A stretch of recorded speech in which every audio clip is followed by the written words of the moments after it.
Alright, I've used the needle nose pliers to carefully lift all those off, and the purpose for these standoffs is it keeps it at an exact distance away from this board below, and it keeps it distance away from up here, so it just basically puts it right where it wants to be. So now I'm just going to gently, ever so gently, just lay this over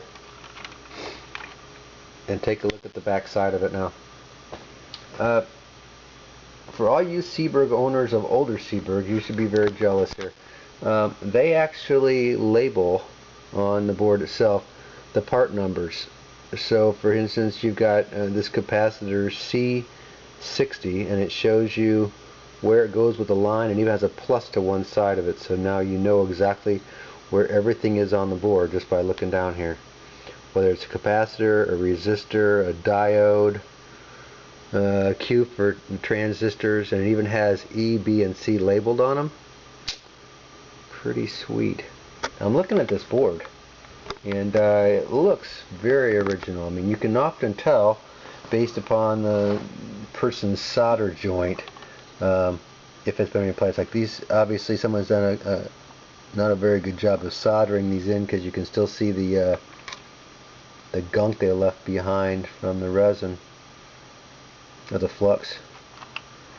And but other than that, I'm looking around, I look at the whole thing, I don't see anything else that looks to be replaced, which is very unusual. So like I said, this is a unmolested board.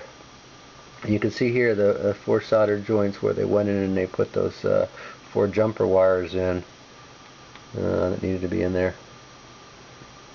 Alright, here's the preamp board, and this one is a 309269.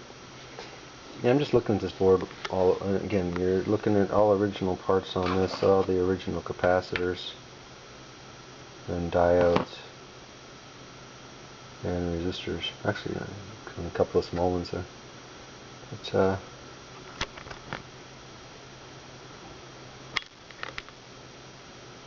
looks to be in nice condition.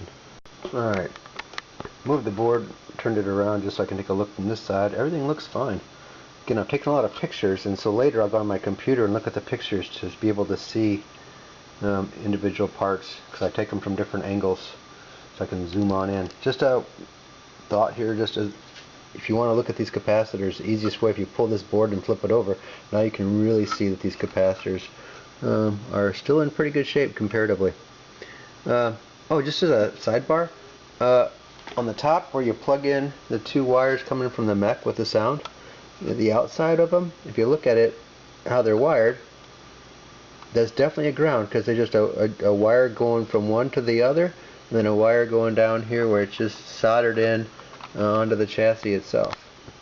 So it's kind of interesting when you think about how everything works.